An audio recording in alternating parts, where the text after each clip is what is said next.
याच्या ख्यातीचा तुझ्या ख्यातीचा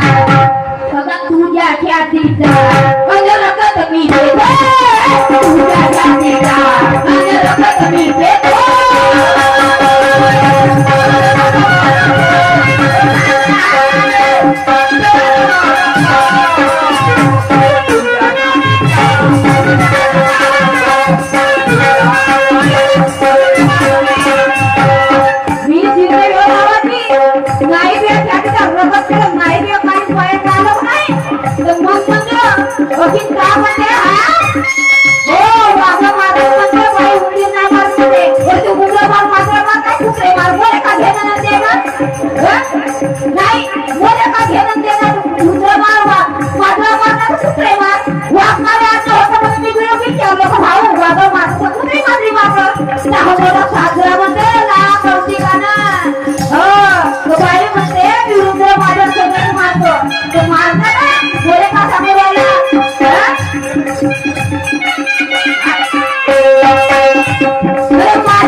भाजी सवाद होते की नाही होत काय मला वाटलं ओळे तुझ्याची कोणी भाजी बोलत कधी जर बोलणं म्हणजे काय झालं ओळे खपते तेव्हा खावं आणि पोटते तेव्हा पोटात ठेवावं त्या भर सका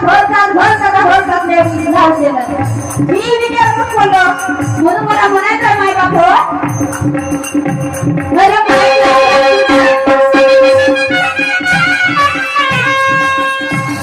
माझ्या हाताने याला बेमोत मारतो याच्या छातीचा मग याच्या छातीचा मग रगत मी याच्या छातीचा